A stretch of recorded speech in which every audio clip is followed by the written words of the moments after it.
Hello, everybody, and welcome back to another edition of Optics with Dr. Gabe Salguero in the nexus between faith and Hispanicity. And as we promised, we've been bringing topics that are so important to the Latino church in the United States, in particular, the Latino evangelical church. And last week, we had a financial expert talking about financial health and stewardship in the church. And today, we have a great surprise for you. We have Kevin Singer, who is the public relations leader for Springtide Research, and they have done great research. So take out your pen, your paper, your smartphone, wherever you take notes, your fallen Apple or your glorified Samsung, wherever you take notes, and we want to talk about mental health. It is an issue that the church cannot ignore, and in particular, with young people of color, Black, Indigenous, people of color. We have a mental health crisis. Just this week, Kevin, I saw in the New York Times, it was a leading headline about mental health, and that it preceded COVID-19. It started talking about mental health and social media. And so the New York Times has been talking about it. Springtide has done quite a bit of research, especially among young people of color and faith communities. So will you welcome to Optics in the nexus between faith and Hispanicity, Kevin Singer. Welcome, Kevin, and why don't you say hi to that beautiful audience of Optics? Thank you so much, Gabriel. This is absolutely an honor. We were talking a little bit before we hit record about really how large of a community we're talking about here, Latino evangelicals. And this is a community that I'm just so thrilled to have the chance to talk a little bit about our research and what we're finding in terms of young people of color, faith, and mental health. It's an intersection that you don't see a lot in research. And so it's a really unique study that we did. And I think your audience is really going to be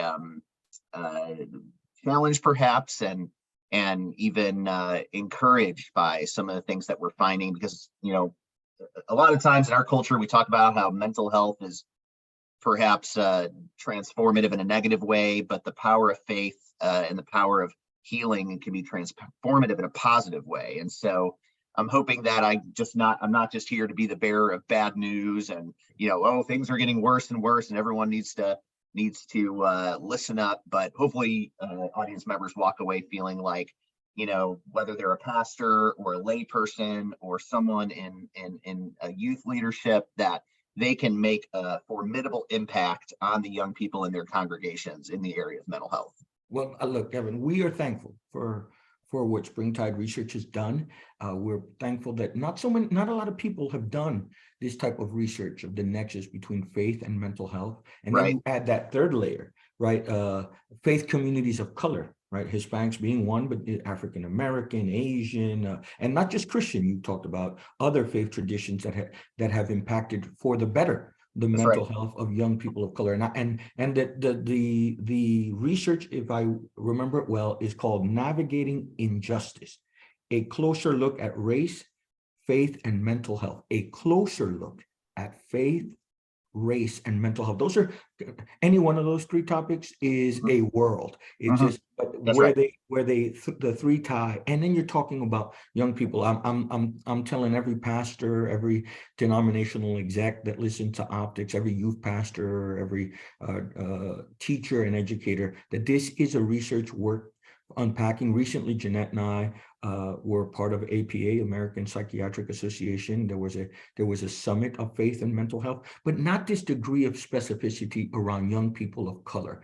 And just like, let's whet our appetites, Kevin. Tell me what brought you to this and what were some of your initial learnings?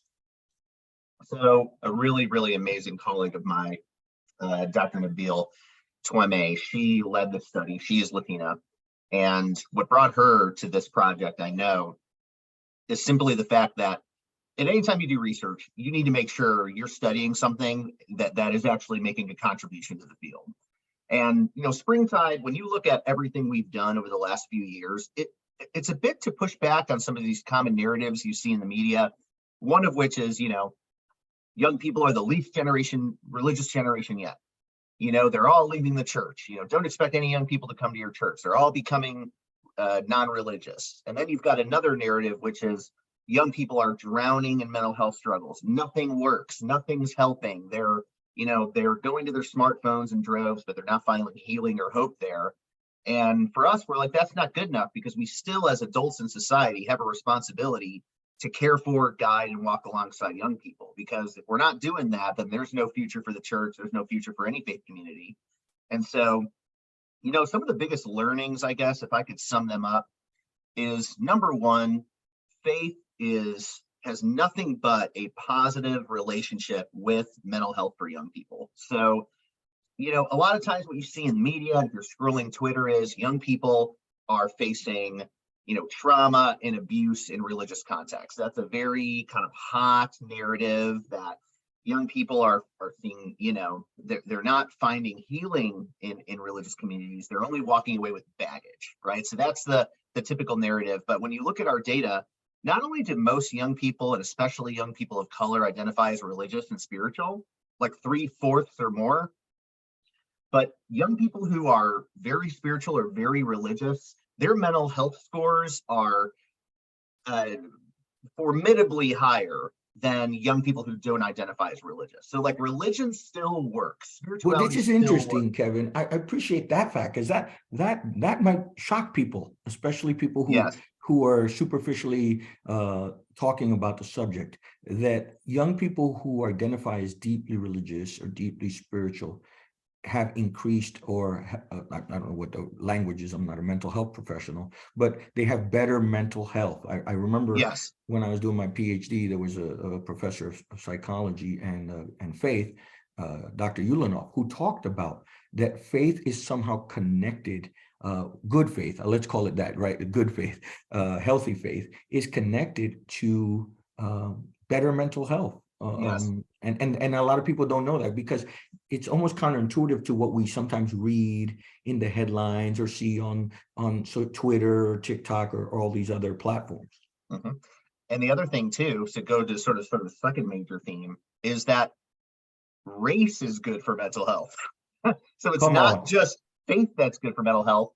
Being in touch with one's racial or ethnic background, and for a lot of the young people that we interviewed, their racial and ethnic identity, and I'm talking specifically about young people of color, was a source of purpose. In other words, it wasn't, and again, the hot narrative is, if I'm a person of color, that is trauma, right? Like that's the idea, is that it brings nothing but discrimination and oppression. It's a very, very common idea, very common story. But what we're finding is young people saying, this is why I think God formed me this way. This is the witness, the testimony, the impact I've had on the basis of being part of this ethnic or racial group. And so when you go ahead. Wow. That Yeah. Look, let's talk a little bit about that, Yeah. Yeah. because It's really there's a lot stunning. of misinformation about the impact of race or identifying with your race or your Yes. ethnicity on mental health. Right. Look, it's not lost on us that we've had, a season of global pandemic, racial tension, that's Yes. kind of the headlines in the news and in the media. But Right. you're saying that if people embrace, hey, God made me, Yes. I didn't choose. I didn't choose to be born in an African American family, in That's a right. Yes. Latino family. I didn't choose. Right. That's not a choice. You're born into the family you're born into, with Right. the history and the both the racial, the ethnic Yes. history tied to it. That is a source of strength, or a source of. So now watch this, right? Because every time I go to a place and I say I'm Hispanic and I'm evangelical, right? I'm embracing both my kind of faith history and my racial cultural history, right? And both of those, I'm both of those. I'm not either or. I can't divide that from Right. who I am.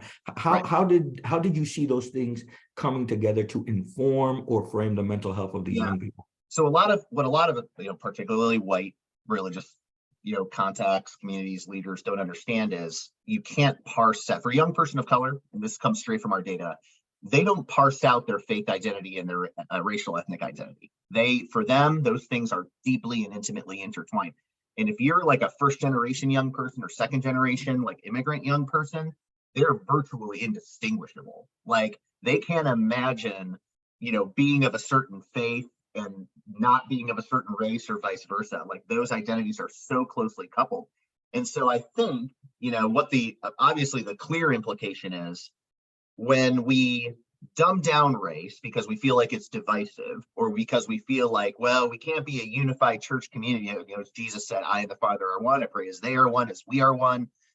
That oneness, it really has to take account for, it's got to be oneness and difference, because as soon as you begin to extinguish or make race or ethnicity invisible, you're telling young people that who you are, you can't be brought into this space. And then what happens if a young person can't bring them full selves into a space? Their mental health suffers. Wow. Yeah, and look, I think you're talking. This is gospel in I'll call it in my tradition. It's gospel, right? It's unity, but not uniformity, right? Right. It's Exactly. Pentecost. You are Asian, you are Hispanic, you are African American, Right. and God created you that way and put you into that culture to make a particular contribution to the larger church, to the larger world. Why deny that? This kind of pseudo color blindness. I don't see color, right? Yeah. Which is, tell me how did you engage these young people? What's the methodology of who were you talking to? How did you get them? What is the age range? Who is this group? And you're in optics with Dr. Gabe Salguero and Kevin Singer of Springtide Research, and we're talking about their great new report, Navigating Injustice. We're talking about race and faith and mental health, 3 very important issues for the generation of millennials and Gen Zs and young people around the nation. And Kevin is talking to us. Who are the young people you spoke to, and what some of the stories came forward? Yeah, this is about 3,100 13 to 25-year-olds. So this is a lot of young people of color, right? And this is across a couple of years. So this isn't, one snapshot, 2 months into COVID. This is, years in the making, this study. And then we had a comparison group of like 2,000 to 2,500 young white people. So we always do a comparison group, right? Because if you can't compare to another group, then you're left wondering how some of the data is significant. So a couple of that's over 5,000 young people. That's over 5,000. That's over 5,000 young people. Yeah, it's a very impressively large study. And why do you survey 5,000 young people as opposed to 1,000? Because with each person you survey, your data becomes increasingly reliable and what we call nationally representative. So you don't want to release what 25 young people of color think, because then you're left wondering, okay, well, can we really trust that? Well, with 3,000, you can say, okay, we can pull national trends out of this data, and fortunately, we were able to do that. I will say this, without a shadow of a doubt, and this is all the mental health research we've done at Springtide, a lot of people think, where do mental health challenges come from for young people, right? This is a question. And I think pastors ask me that all the time. Oh, where's it coming from? Yeah, they write to my podcast. Where, why now? Why is it increasing? Yeah, where's it coming 100%. From? That's a great question. I'll tell you, this is so many well-intentioned faith leaders totally missed the mark on this answer. So I think what a lot of people say, and I think this is very tempting for us older generations, is look at the thing they do that drives us crazy, right? Which is the phone. We're like, it's the phones, right? Like, if we just take away the phones, if we just ban TikTok. But here's the thing, young people's mental health struggles, what we have found, comes predominantly from one place or 2 places. One, no sense of belonging anywhere in their life. Hey, say that loud so the people in the back can hear. You heard it here on Optics. No sense of belonging. Okay, no sense of belonging. And the number 2 thing, and this might shock some people, no quality relationships with older adults. Wow. Can you unpack both of those a little bit? Yes. Especially because this no sense of belonging, right? This kind of no man's land, no woman's land. You're no like man's land. Perfectly said. It gives you kind of enemy, alienation, this sense of, who am I? To whom do I? Whose am I? It's the kind of classic theological, the Westminster Catechism for the Reformed folks, right? Yes. What is your only hope in life and in death? And your only hope in life and in death is that you belong to God, right? And so, why now is this sense of non-belonging? What does your study or studies, because you have a list of studies, reveal? Yep. Well, I'll say this, and a lot of your listeners, I'm guessing, if they're pastors in the evangelical tradition, they're men. If anyone understands what it means to not feel a sense of belonging in this culture and society, it's actually men. Like, men have few friends that are men, right? Like men don't have a lot of friends. And so hopefully people in your audience, if they are men, are thinking, I get that. I see that. I experienced that. Like, I'm not sure outside of maybe my marriage where I really feel a strong sense of belonging. Now, what is belonging? Belonging, well, I mean, it could be broken down really superficially, like a young person walking in and saying, do I belong here? And it's not just, did my parents take me here in a 2009 Toyota Highlander, but like, do I belong here? And what is belonging?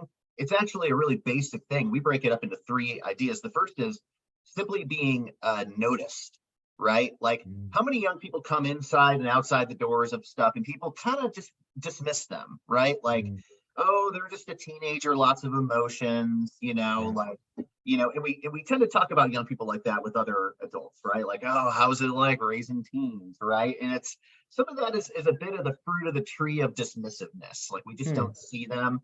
The second thing is naming them. And that doesn't just mean knowing their name, but do we actually know things about them? Do we remember things about them? And again, some of this sounds really basic and almost cliche, but young people are telling us, no adults in my life know my name, know anything about me. And then the third thing is known. And that's simply like, do you actually feel that this young person coming into your congregation, that anyone really knows them? I mean, we ask young people all the time, do you feel like the people in your life really know you? And if anyone in this podcast is following the theme of what I'm saying, the numbers are low, right? Like, and everyone here on this call knows it's one thing to be, and I hear this all the time, when you first meet someone, or if you don't know someone very well, you're meeting their PR representative, right? Like, you're meeting kind of the outside, the best version of them before they get in their car and tail someone on the way home and swear. But like, so for young people, it's and what we found too is the more trusted adults a young person has in their life, the more of a sense of purpose they feel, the more of a sense of, I know why I'm here on this earth, I know why I've been put here.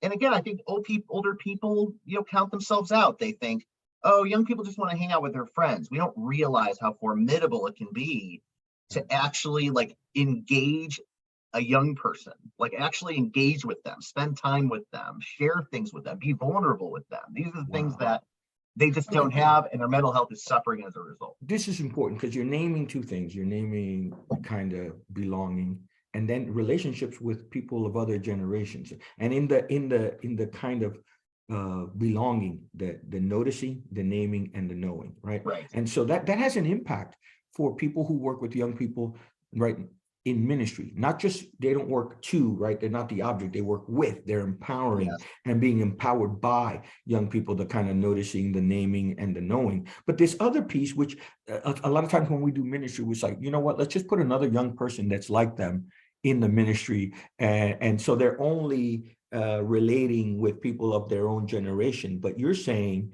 that the study shows that part of that kind of alienation or mental health challenges is because they're not relating with people from older generations or different generations.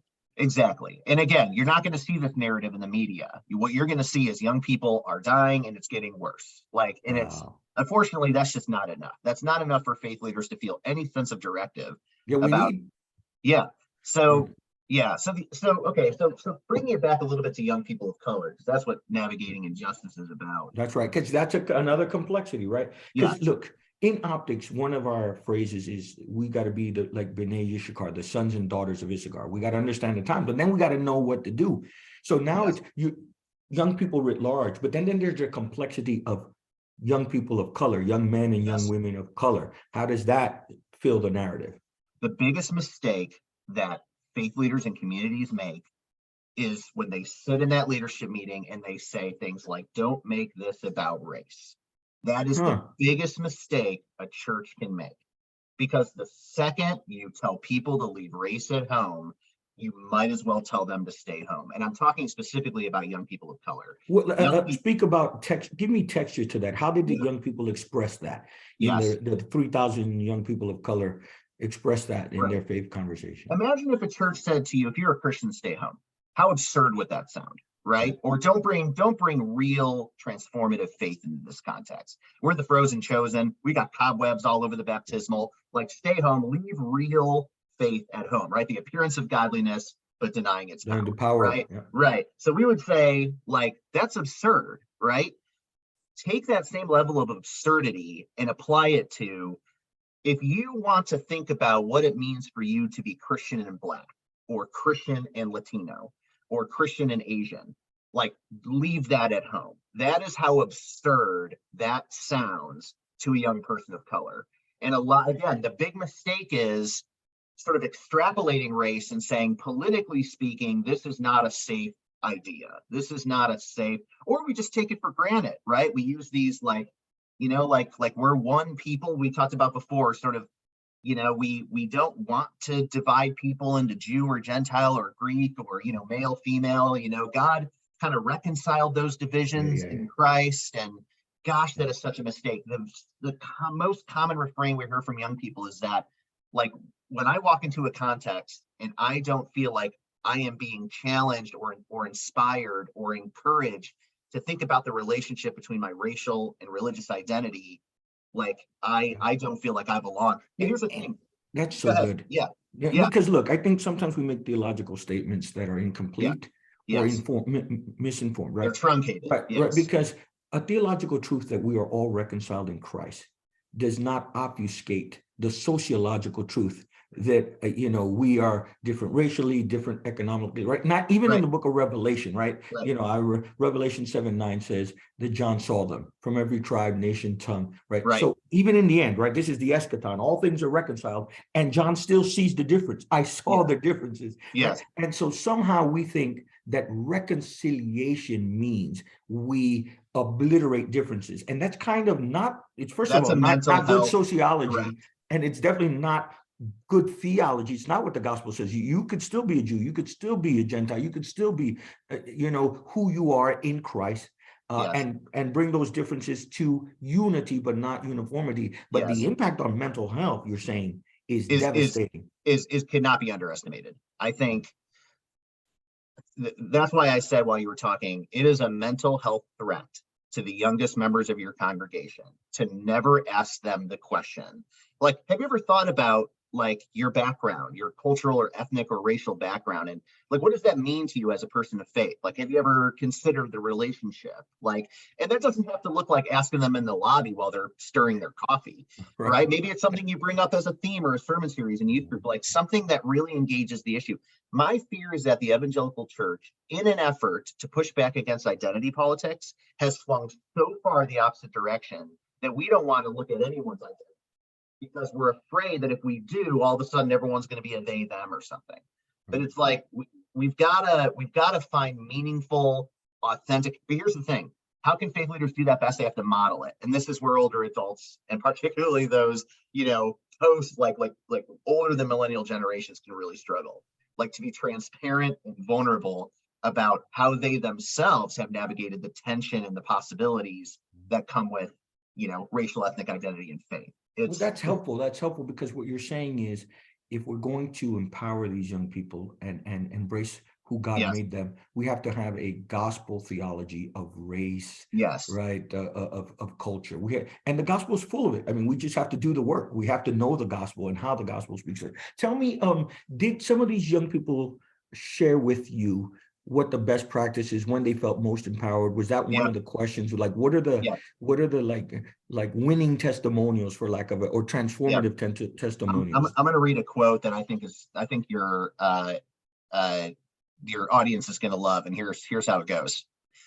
This is from Isabella, so that's a pseudonym. That's not her real name, but she's 23 years old and identifies as Hispanic and Latino. She said, "My faith community brought me a lot of confidence and less anxiety." That's a key word there, anxiety, regarding who I am and where I come from. They influenced me in a positive way by, this is important, honoring my culture, my identity. Understanding my identity takes, listen, this is so key, takes all the pressure off. She said, "I was more proud to be Latino. I didn't feel inferior. So yeah, I just love who I am and I love where I come from. My faith community has given me the confidence that I belong in this community and with Christ." Wow. Would people in your congregation, if you're listening, would people in your congregation say the same thing? Like, do they feel like their background is honored? Do they feel that's, and I love the incredible combination between, I feel honored as a Christian, I feel honored as a person of color. I feel honored for being Hispanic. And that is like, that connection cannot be parsed out. It is intimately connected. Yeah, and it's the fullness of this young woman, pseudonym Isabella. And think about this: to celebrate her Hispanicity, her Latinidad, is not to not celebrate another person's blackness or another Right, person's Asianness, right? And so some people think that by celebrating difference, you necessarily create conflict.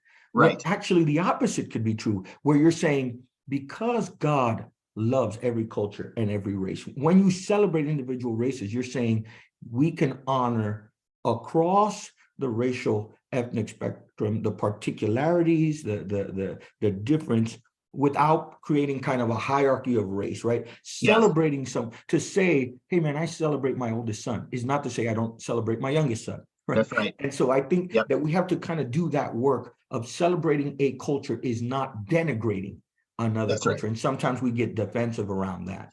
Yes, it is. It's really unfortunate that I think the church in so many ways has been thrusted into this very politically charged debate around uh, racial division and some of that in our country. And I think if our report shows anything, and if the audience is like, well, what's the point? Why should I pick up this report? That's a great It's because question. I think what you'll walk away with is you'll walk away with a totally flipped upside down understanding of how the topic of race and ethnicity in your faith context can be emboldening, confidence driving, momentum building for your congregation. It doesn't have to be a threat. It doesn't have to be something that you keep under wraps for the sake of unity in the church. It can be, I mean, there's another quote I would love to read to you that Please do. I think really helps to understand this connection. Let me find it here. Well, first of all, listen to this quote from, her name is Zion, African American and Jamaican, age 20. She says, "I feel like Christianity and Blackness are the same thing. I don't see any difference between worshiping God as a Christian and worshiping God as a Black person. It is the same thing for me." Hmm. Here's another quote. This is from someone, her name is May. She's Black and African American, age 20. She said, "When churches or religious institutions fail to acknowledge that there are parts of people's identity that need to be addressed, it's just, you need to see them and hear their pain. It's from a place of extreme privilege for your church to never acknowledge the very real identities that are impacted by what's going on in the world today. It's not just on the news, it's real. It's in real people's lives. It's affecting them. To ignore race, this is the key, is to ask people not to bring that part of themselves into the space." And then earlier on, she says, "I am the person who can't leave race outside of a space. Being Black shapes the way I think about things in a lot of ways and what I tend to think about. Religious or spiritual places are no exception," she says. Well, and look, I think what you're saying here is that people bring their full selves. And this might have some application for people who are differently abled. You can't ignore that, right? Right. Christ loves them, created them, empowers them, calls them to serve and lead, right? And you don't ignore differently abled people in the church. It's like people who are elderly. You don't ignore that they're elderly and that their life experience brings something to bear. And well, if we don't ignore differently abled people, if we don't ignore generational differences, then we should say, hey, the gospel has something to say, but not Yes. just something to say. It embraces you for what, Yes. Jew, Greek, right? Wise, unwise. Paul says in Romans 1, I'm a debtor to them all. Hey, you're in this program, Optics, with Dr. Gabe Salguero and Kevin Singer, in the nexus of faith and Hispanicity. And I was talking to Kevin before we went live, before we recorded this, and we're talking about, hey, Hispanics are young, they're a young community. We're the youngest community. We're skewing a little older in the last few years, but we're still the youngest. 1 out of every 4 children born in the US is Hispanic. 1 out of every 2 is a child of color. It's part of why we do optics and part of why NaLEC exists, to serve that growing, emerging voice in Christianity in America, Hispanic evangelicalism. We're young. we're bilingual, we're multiracial. I know Latino Asians, and I know Latinos, Black Latinos, and I know, you know, Latinos who are white and who come, their father's white and their mother's Hispanic. Like the whole, I myself pastor a Latino-led, multi-ethnic and multicultural church, and that has it's a great, it's giftings, it's power, but you have to navigate that with wisdom. And I love the title of your research, Navigating Injustice, Right. Faith, Race, Yes. and Mental Health. What were the biggest tools the young people themselves said were for navigating this?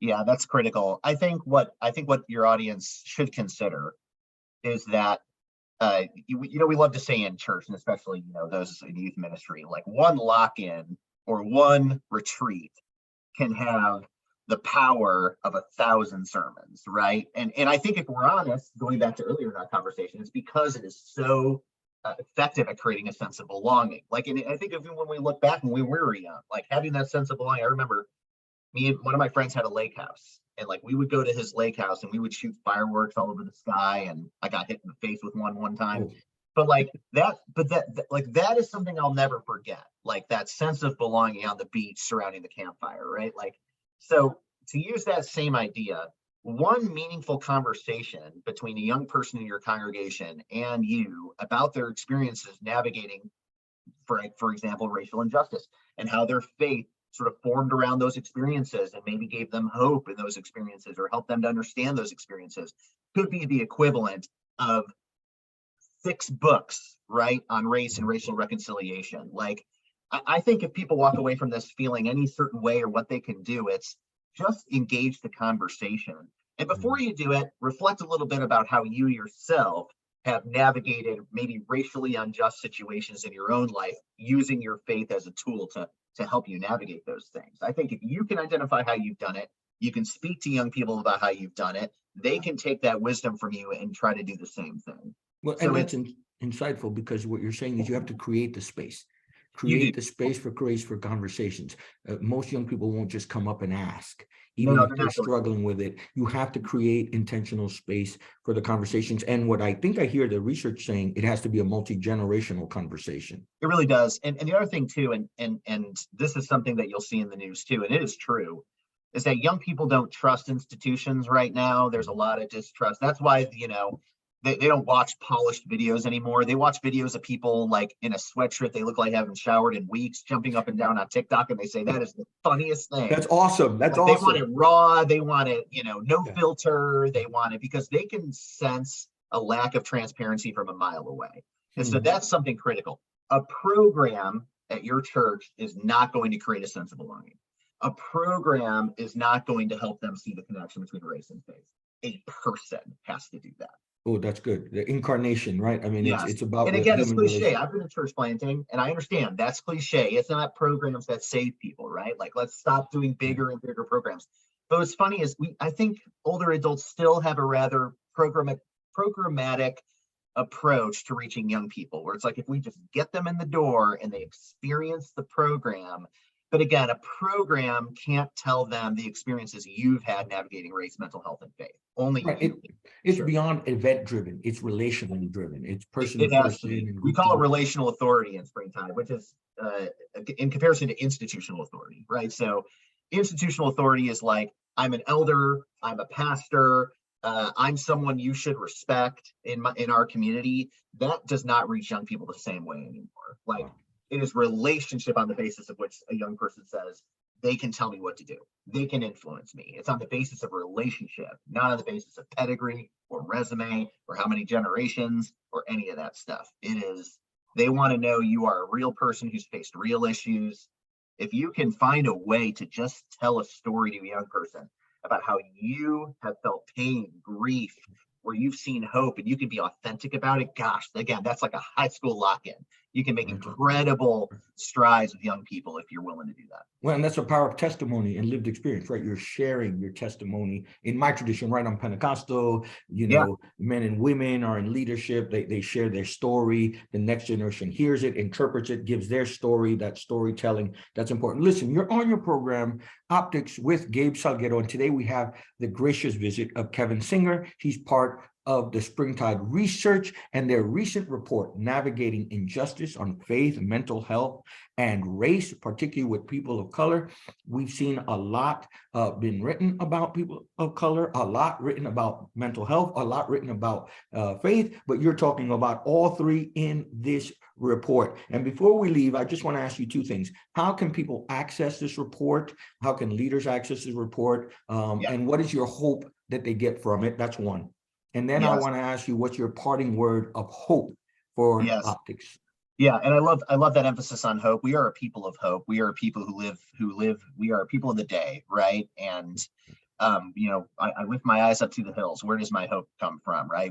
Hope comes from the Lord, the maker of heaven and earth. And I love simply the tone of this podcast. I love that it's iterative. It's, what could the Lord be doing? What's the new song that the Lord is singing? I do feel like for young people of color in America in this day and age, that song is one of embracing the wholeness of who they are. And you've mentioned that already, Gabriel, in a really, I think, fantastic way earlier. So there's something about the whole person being brought into a space and accepted that creates desperately that sense of belonging that most young people don't have anywhere in their lives, anywhere, right? They don't have it at home. They don't have it at church. They don't have it at school. And so you may have young people in your congregation who would say, yes, I don't know anyone who knows me. And so, man, I really hope that people sort of feel that in their bones, like what it might be like to not feel known intimately by anyone. But I'll say this, to access the report, obviously you can Google Springtide Navigating Injustice. That's a mouthful though. If you're a pastor, I would love to send you a copy of the report. If you email me at kevin@springtideresearch.org, I'd love to get the report in your hands and the hands of your leadership team. If you want to do something bigger with the report, like, bring it to a camp or a program, then we may have to look at maybe purchasing some of the reports. But if you're just like, I'm a pastor, I need to better understand this dynamic in the lives of young people, I'd love to just send you a copy of the report.